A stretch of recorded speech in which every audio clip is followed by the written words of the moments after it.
Okay, we're going to hear from our winning crew chief and car owner, the number 2 Reds Wicked Apple Ale Ford, owned by Roger Penske and crew chief Paul Wolf. Congratulations, gentlemen, on a very gutsy performance here this afternoon, racing your way into the Eliminator 8 round of the chase for the NASCAR Sprint Cup. I'll start with you, Paul. That had to be quite an intense, however long we were out there today, race for you all. And just talk about the gamut of emotions and maybe talk a little bit about the strategy that your team employed, and it certainly worked. But, this was one that you really had to stand up and get it done, didn't you? Yeah, absolutely. And I told some of the guys afterwards, this was pretty intense. You know, it ranks close up there with that race in Homestead in 2012 for the championship, which was just so much on the line today.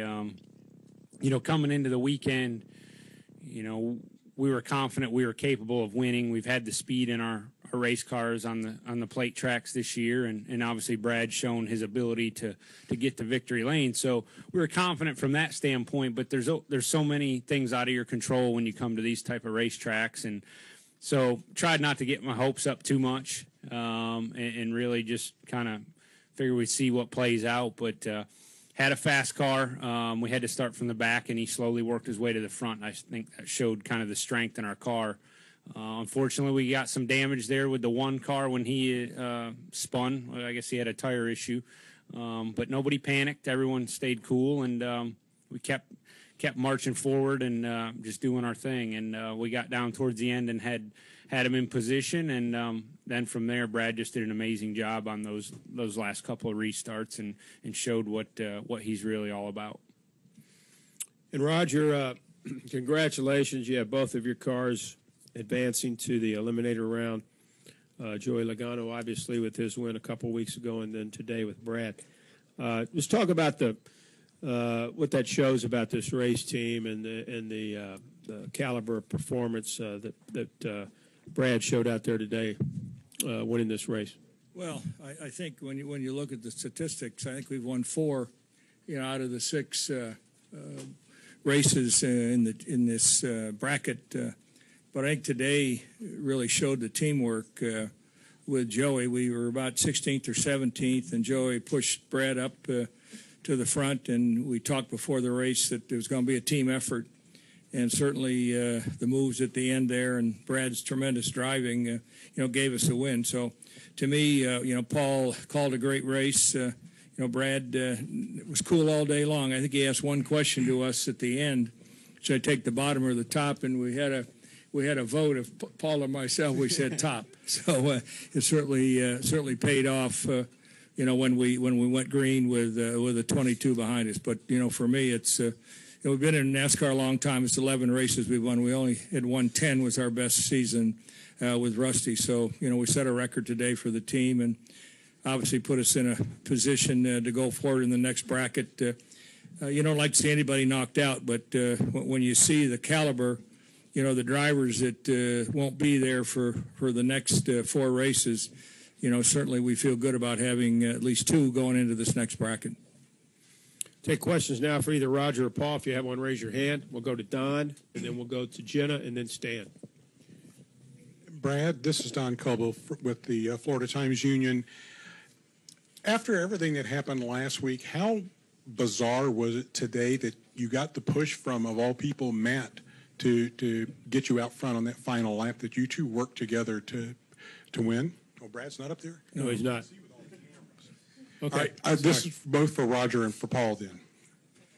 Well, obviously, I told Brad, don't look in the rearview mirror because we didn't like what happened last weekend. I said, look out the windshield. And certainly I think, after a week, everybody cools off. This is a place you can't retaliate, obviously. And, Matt was behind him some of the time. He was behind the 48. So, a little give and take there. But at the end, I think the big push came, with the 22. But, obviously Kansas a world-class driver, as they all are. And I think, knowing who was going to win there, Newman was, he was in a position to make it happen. But fortunately, he didn't have a pusher like we had. go to Jenna and then to Stan. Jennifer, AP, this question's for both of you. Paul, you and Travis talked both at length on Friday about Brad's focus, and the goal was just to come out and win today, which seemed like a long shot considering 3 guys had to win. Coming off the week that he had, in which all the things happened in Charlotte and his character was somewhat questioned throughout the garage, what is his resiliency to just be able to tune that out and put that behind him and step up and win in maybe the biggest race of his life? Well, I think some of the emotion last weekend, I'd stand up for him anywhere. I think that, I watched the whole race last week. There certainly was some banging, which was maybe not called for, but we went testing this week, spent a couple of days testing. I think he knew what he had to do here, so we're focusing on, the next couple of races. And, I've told him a lot, it's over, let's move on.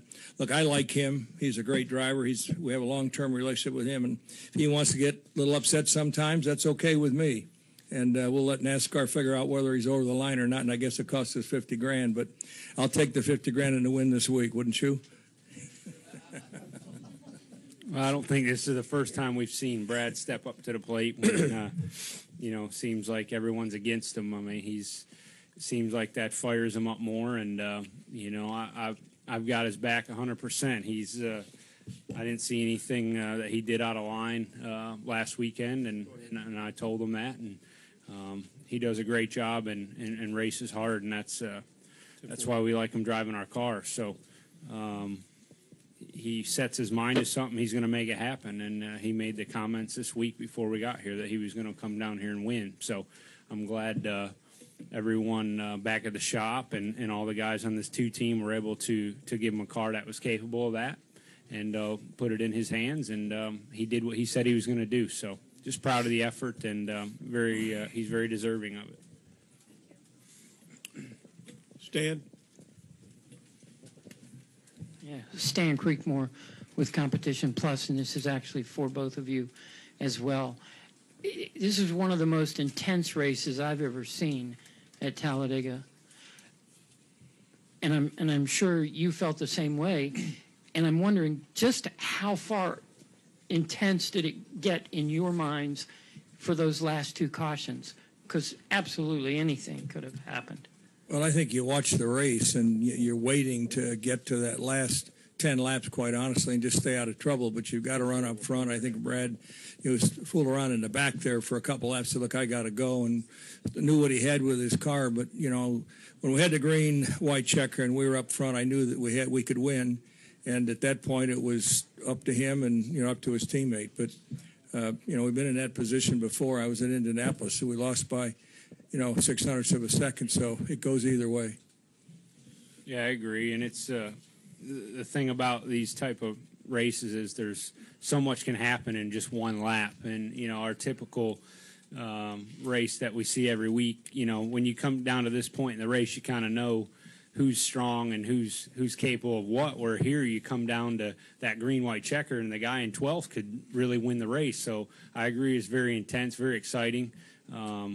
Obviously, Brad did a great job. I'm happy we were able to be the one getting the victory lane. Let's go to the press box for a question, then we'll come back down to Kristen. Go ahead, press box. LeeSpencerMotorsport.com. For Roger, considering that Brad's only 30 years old, what do you think his potential might be? Well, I think we see what his potential is, and he certainly has been the asset that, we needed.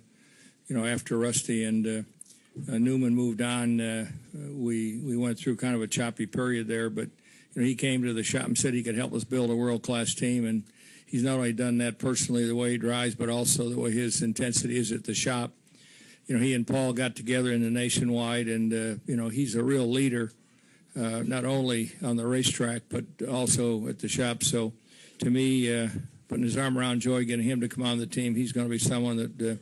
Is someone which I would call the key asset of the team right now, and he's a good team player with Joey, and I guess Joey put a lot of money in the bank today for Brad. I guess he's got some credit due, so I guess we'll find out when he can pay it back to Brad. Any other questions in the press box? Yes, this is Jim Utter. Question For Paul. You guys won the race. Jimmy Johnson led the most laps. Matt Kenseth finished second. Dale Jr. ran up front a good portion of the race. The four guys who came into this race all in the most trouble in the format. Was that a product? How much of that was a product of the system, do you think? Product of the system, you said? The performance of those four teams, how much do you think was a coincidence or is a product of the format? Well, I think the format, put us in that position. You don't carry any benefit of winning other than getting in the next bracket when you haven't won. Obviously, it puts us, on the bubble. Johnson had a great car. I thought he would be the guy to beat. There's no question. And he got shuffled a little bit there on the first green-white checker and never got to be able to get back. So, it was anybody's race. And there's just no question that the format, makes it exciting for the fans. But I can tell you the pressure it puts on us at the shop, and after you'd had the number of wins that Brad had, and not to make it would have been devastating to us. Anything else in the press box? Let's come back downstairs. We'll go to Kristen, then we'll go to Tom, and then Bob. Kristen Bogosian, NASCAR.com. This is for both of you. Joey and Brad have proven that they can work very well together. How are things going to change if they're not locked into the next round from preparation to the race up until race time? Well, I mean, both teams, right from the beginning of the season, have worked well together, and we feed off of each other, and we've continued to do that as the chase started back at Chicago, and they knew there was a lot on the line for us this weekend, seeing as how they had their win early in this round, and I don't expect that to change. I mean, at the end of the day, the goal is to get another championship for Penske Racing, and that's what we're going to do, whatever it takes. Okay, we're going to break stride here for a second and hear from our race winner. That's Brad Keselowski, the driver of number 2 Reds Wicked Apple Ale Ford. Brad, you pretty much knew you had to get to victory lane to advance to the Eliminator 8. Paul and Roger were discussing that very fact here just a little bit ago, but let's hear it from you. What was your mindset throughout this race? Is this a race that you'll always look back on and say, wow, this was pretty cool? Yeah. Yeah, I was just feeling my face while you're talking, and they say when you have a lot of adrenaline, your facial hair grows faster and your fingernail hairs grow faster. And I got a shadow on my nails need to be trimmed, but Wolfman. Just what a day. I'm not really sure where to start, but I guess I could just kind of recap the day for you guys. But we knew we had to win, obviously, coming into this week and this day. And when the weekend started, I thought we had the opportunity to do that. We had very, very fast cars at Daytona and Talladega here in the past 3 restrictor plate races, and really didn't get any of the results we thought we're capable of with, I think I restarted second in the 500 in the last restart and whiffed on winning the Daytona 500, and, I still have some nightmares about that one. And then Talladega just kind of, I fell into every bit of chaos possible here in the spring, and then the Daytona race in July, just wrong place, wrong time. And, in the back of my mind, those 3 races that we had so much speed at and no results to show for it made me feel like we were due. And I told everybody, well, not everybody, but I told Roger and Ford and guys like Paul and my spotter, Joey Meyer, that I felt we were going to win today because of that. And I felt like those mistakes, whether it was Daytona on the last restart and the bad luck that we faced, they couldn't continue to go that way. And sure enough, it did. We certainly didn't just get handed this race today. We had the incident early in the race where I think the one car blew a tire. I'm not sure exactly. That's what I heard. He blew a tire, and he half spun and kind of got in our door and tore that up. It's a pretty hard hit. I thought the car was torn up pretty good, but I still haven't seen it, but Paul says it was good. And we maybe lost just a touch of speed, but not enough to, kind of overcome the will to win that we had today. And from there it was about finding the track position, making the right moves, finding the right lanes. And I thought we were in good shape, having run top 5, top 10 most of the race. And sure enough, on that green flag pit cycle, the yellow came out and kind of trapped us behind a lot of cars we were going to be in front of. And we ended up restarting 16th or something like that with 10 to go. And that felt like a death sentence in itself. But we kept our composure. I worked really well with my teammates Joey Logano and Ryan Blaney, and made kind of the perfect move that nobody ever sees when they think about these races. We made kind of the perfect move together to go from 16th to 2nd with, I think, in 3 or 4 laps there. That put us in position to really capitalize on the last 2 yellows. And from there we did just that. So we positioned ourselves well with great teamwork, executed the restarts kind of off those lessons learned from Daytona.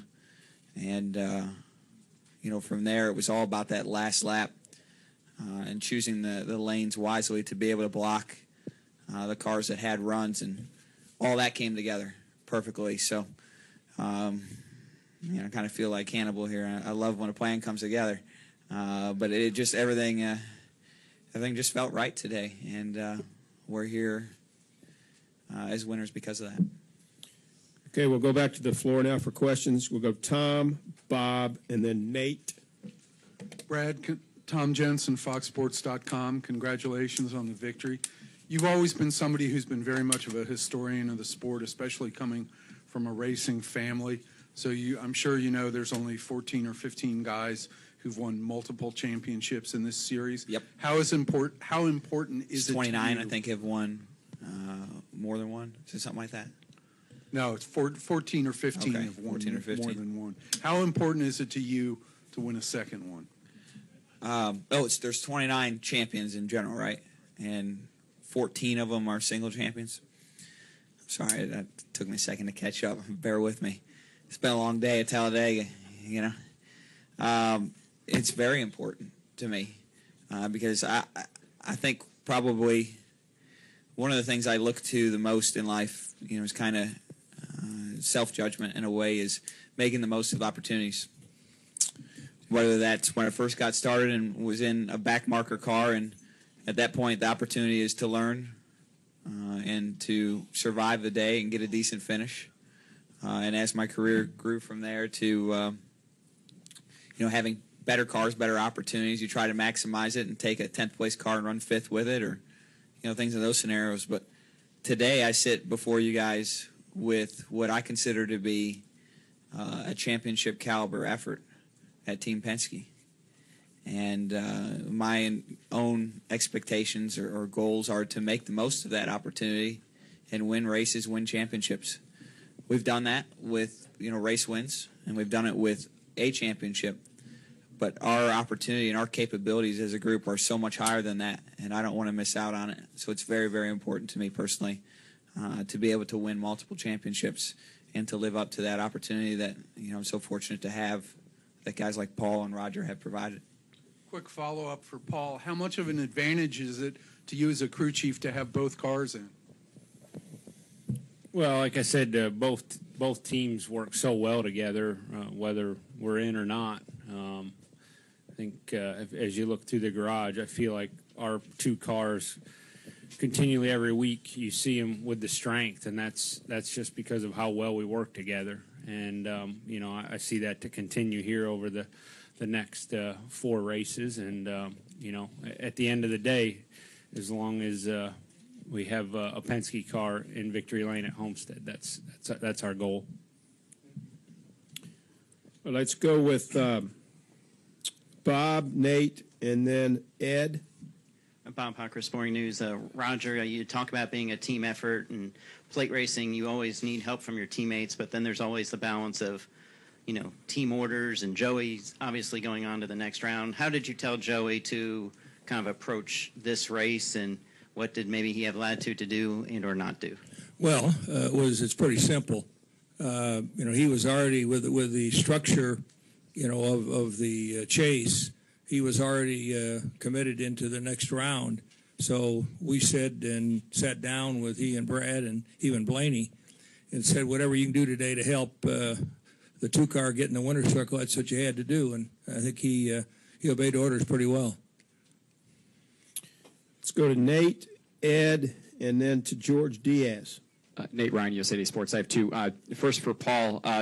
Brad talked a lot about Friday about how the Charlotte incident galvanized the team, and there was a time where you could break or you could bond, and he felt like the team bonded. Do you feel that way? Do you feel like the team learned a little bit about itself last Saturday and is in a better position going forward?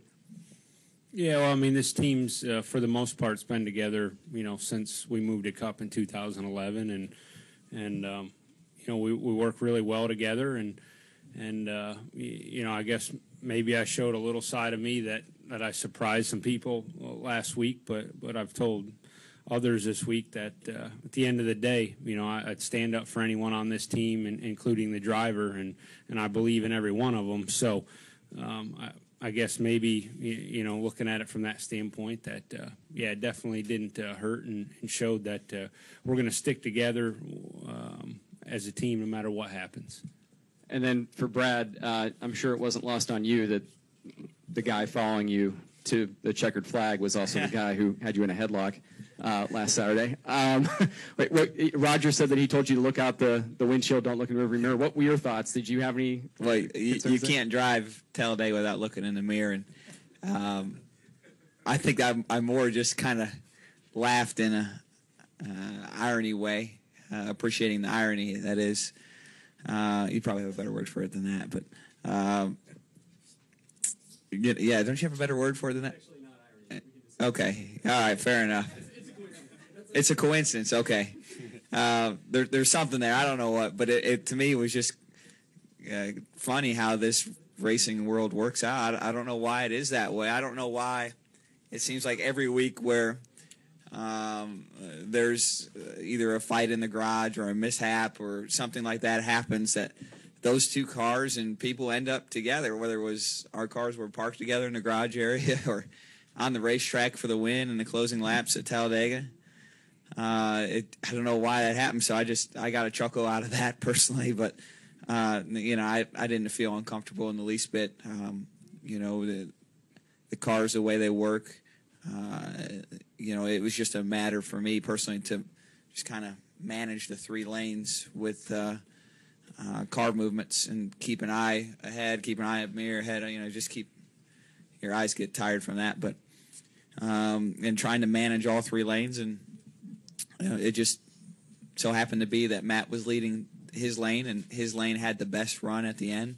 I came down and blocked it, and that was enough to seal our fate as a winner and seal his fate as second. But it's kind of just funny to me personally how that stuff works out, and I'm sure we'll race each other some more, and maybe something bad will happen, maybe it won't. That's part of it. But for today, we're happy with the result, and we'll move on. Okay. Go ahead, Ed. Ed Hinton, ESPN.com. Brad, and maybe searching for the right word, maybe Boyer put it best, and he looked over at Kenseth a while ago in here, and he said, man, do you realize you just pushed Brad Keselowski to the win? Said, that was a bitch, wasn't it? Is that closer? I mean, you said you chuckled, but in all seriousness, could you have pulled off this win without that? You get the great push from Logano on the restart, but y'all couldn't sustain that. Could you have done it without that push from Kenseth? Oh, I don't know. I'd have to replay the film to see all the variables. So I don't know. Probably not, but it's hard to say. All right, let's go to press box for a quick one, and we'll come back downstairs, and we'll get a question from Jenna, and then Jay, and then George. Go ahead. Jim Utter from the Charlotte Observer. Brad, I asked this earlier of Roger, and it kind of goes to what Nate was saying about circumstances. Coming into this race, you, Matt, Dale Jr., and Jimmy Johnson pretty much were the 4 guys who most needed to do well or win. The 4 of you either ran really strong, led the most laps. In your case, won. Matt finished second. Is that a coincidence, or is that the performance of those four teams a product of the system? Ooh, that's a really in-depth question, Jim. First off, I'd say Dale Jr. is a phenomenal plate racer, one of the best ever. So for him to lead a bunch of laps and be up front would probably be the case no matter what the system is. And I would say, in a very similar nature, Matt's a really good plate racer as well. So under any system, I would say those two guys you expect to lead laps and finish up front, barring accidents. But I felt like Jimmy found another level today for sure and ran a really, really great race. That's probably the best plate race I've seen him run. So, he probably found another level that was most impressive to me, and maybe that was the system for him that made him put a lot of focus on it. I don't know. I hate to answer for them, but for us, I thought, we didn't really approach this weekend any differently than I think we would have had we been running second or third in the points and had a 30 or 40-point lead. I felt like we had an opportunity to win, and that's what we came here to do. And under any system, that's what we needed to do, or wanted to do at the very least, but didn't necessarily want to have to need to do it. But we were able to pull it off, and I think the system, probably more than anything else, Jim, just makes the win today that much sweeter than anything. Okay, it'll go Jenna, George, and Jay. Go ahead, Jenna. Jennifer, AP. Brad, in the last 10 years or so, we've really only seen one driver, I guess Tony Stewart, be able to climb out of the corner or off the wall with self-inflicted jabs or wounds or whatever he's incurred. And you seem to be able to do that yourself, get yourself into a lot of trouble, and then rise out of it the next week. How do you do that? Well, first off, racing's kind of funny to me like that. The trophy will put on there, and they'll put a plaque on it, and it'll say Brad Keselowski, and that's means something to me. Don't get me wrong, but this is not a one-person sport, and a lot of people think of it that way, but I personally don't. It's in some ways, or on some days, mildly insulting to me that it's considered that. The trophy should say Team Penske on it because we're surrounded by great people, whether that's the captain sitting next to me, my crew chief Paul Wolf, my spotter Joey Meyer, and I hate comparing ourselves to other sports, but if you took a football team and said that, Peyton Manning won the Super Bowl, he would probably, think that wasn't right because it's not. Everybody had a role in today. And when things go bad, maybe I have more of a role when they go bad, and the other guys have more of a role when they go good that they don't get enough credit for. But everybody plays a part in our success. So I'm very hesitant to sit here before you and say, that I did this one thing, and that's why we're in victory lane today, because of this, and that, and kind of pat myself on the back, because it's really not about that. It's really about us working as a collective group to persevere over countless obstacles and adversity that this sport puts up every week. For whatever reason, I seem to have to climb over bigger ones than a lot of other people do, and if I could figure out that reason, I'd try to get rid of it, but it's certainly not something we want to have to do, but like I said before, it does make winning that much sweeter. I respect what you said, but you were under attack somewhat throughout the garage. You were under attack somewhat throughout the garage. How do you not let that get you down and defeated? Well, it's not something I enjoy. I don't look to go out there and have to fight those battles. That just makes life a lot harder. But there's a part of me that's come to accept that this isn't going to be easy. That I didn't come into this sport in an era where it was going to work out any other way. I mean, look at the drivers that came through my era. I came into this sport. My first win here was in 2009. First full season was in 2010. Besides my teammate Joey Logano, what other drivers came from that era and are successful? There isn't one. There's not one that came through those 4 or 5 years, and that's for good reason. They've been ran out of the sport, and I'm not going to let that happen. And for me, that means that sometimes there's going to be some uncomfortable moments, certainly there were some uncomfortable moments this week. There's been some uncomfortable moments in the past. I hope that there's not any more uncomfortable moments in the future, but there probably will be. And until that cycles, in my own eyes, until that cycles and the drivers that kind of have the old guard feel from the late 90s and early 2000s are still around, or aren't around, I should say, then that will probably continue to be the case. And, I've took, in some ways, solace upon that. Jenna, let me just say one thing I can't leave without, number one, these guys are jealous of the job he's done this year. He's won 6 races. He's made poles. He's been up front. And nobody likes to see a guy win like that. And the fact that he has a little edge on him, and he's continually delivering, obviously, I think makes a difference. If everybody understood what happened on the racetrack last week, and when you get your rear fender knocked off on a restart and you get your front fender knocked off, on a pass by, I want him to get mad. I don't want him to take it. So to me, coming back was, we talked about it Sunday night, and I said, let's just go on to our test during the week, move on here. And I think that, Brad, I said, put it in the rearview mirror. Okay, let's go to George. Yeah, Brad, back here, over here to your right. Piggybacking a little bit what Jenna said, you mentioned you didn't have time for that garbage last week.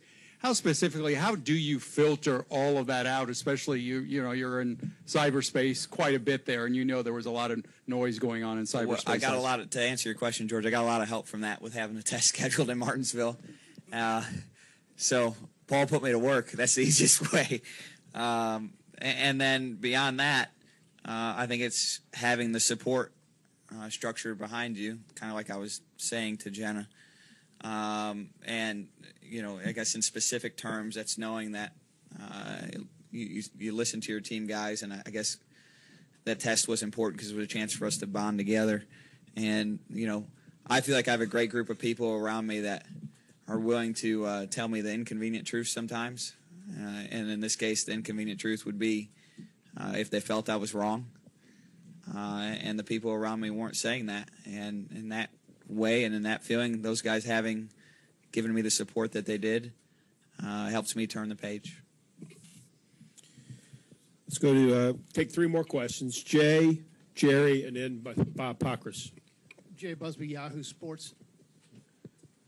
Brad, saying that you're going to win, obviously it's the good thing to say to the team, it's the right thing to say to motivate them, but then actually going out and doing it at Talladega, expecting to do it is borderline insane.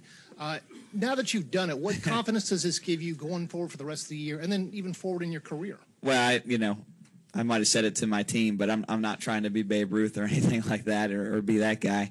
I felt like we had the opportunity. As I was saying when I walked in here, I felt like, almost like a gambler. If you counted the cards were in our favor. And Talladega is not a place where I think anyone, if they were going to call their shot, would call it. But I felt like the odds were maybe not for us in the championship, but they were for us in the sense of Talladega and plate racing, and certainly it played out today. But as far as what that means going forward, I don't know. We all hit the reset button as soon as we leave this track. The 6 wins that we have mean nothing. Everyone has 0 points within the top 8. And we still have to go out and perform over these next 4 weeks, especially Homestead. We got to get to Homestead first, right? Got to get into the top 4. Then we got to get to Homestead and really deliver. And that's going to be a huge challenge, and we know that. But, as far as what today says for that, it says that we're capable of a lot, but nothing more. Jerry, over to the far left. Jerry Jordan kicking the tires. Brad, you said before this round started, this round scared the hell out of you. With a win here now, it did. It still does. What are your thoughts in the next round and coming into these next 3 tracks? Well, I think we're in a really good spot for these next 4 races, but we've got to still execute. We've tested at 2 out of the next, or we're going to have tested at 3 out of the next 4 races, 2 in the next bracket with Texas and Martinsville. And we have a Homestead test, I think, in 2 weeks, week and a half, something like that. We're in a very good position. It'd be nice to go to Martinsville and win, get a grandfather clock, and have 3 weeks to really think about Homestead. And that's my mentality moving forward. But if that doesn't happen, we still have any one of these 4 tracks, which I think are good tracks for us. Final question right here, Bob Pockris. Bob Pockris, Sporting News. Brad, can you kind of take us through your emotions from Saturday night? I mean, were you at a point of almost being devastated of where you were in the points, and then compare it to today? I don't know if devastated is the right word, but certainly frustrated is. We entered today 22 points back, something like that? 19. I can't remember exactly what it was now. And that's not good. That's not good at all. Entering the race 19 points to the good, it wouldn't have been where we wanted to be. But it, like I said, it is what it is, and we had to move on. And, the great thing about this type of format is that at any given point, we knew that if we came here and won, it didn't matter what happened at Charlotte. It didn't matter what happened at Kansas with the blown tire. None of that stuff mattered. So there's always a way out with this format, which is something that I can personally take as a point of pride and a method for justifying the mental capacity to move on and look forward. Any additional questions for this race-winning team? Jenna, and then Kyle over here. Let's get the mic to Jenna, please, and then to Kyle.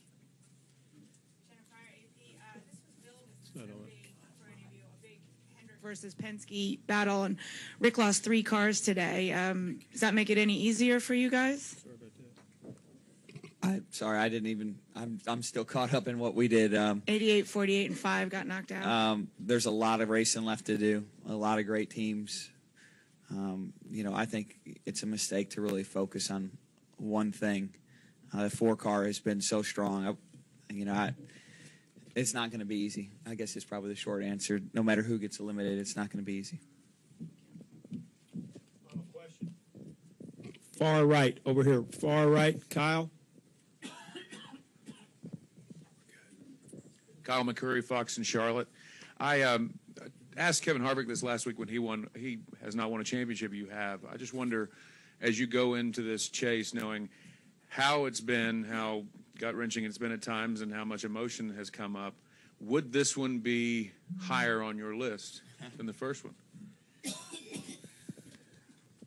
Well, I don't know. I think it would probably soak in a lot more. The first one still feels like a dream. And I think any racer would tell you that one win is great, but it doesn't really sink in. Whether it's a race or a championship, it's when you get to multiple wins or multiple championships that you really start to almost appreciate where you're at and understand the significance and think about it that way. And for me, I'm very, very proud of our 2012 championship, but I know, like I said earlier, the opportunities are in front of us. I want to make the most of them.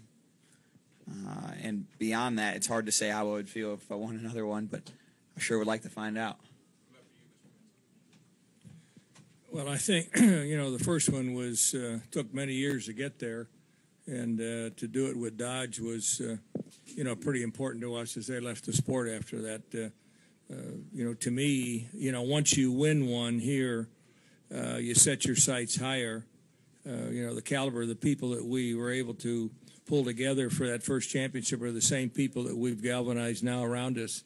And then adding Joey and having 2 cars that, can run for the championship, gives us, just looking at basic statistics, a better chance. And certainly if we can get 2 cars into into the final, it would be amazing. And as I said to both these guys, one of you might win, but if one does, the team wins, and that's how we try to run the business.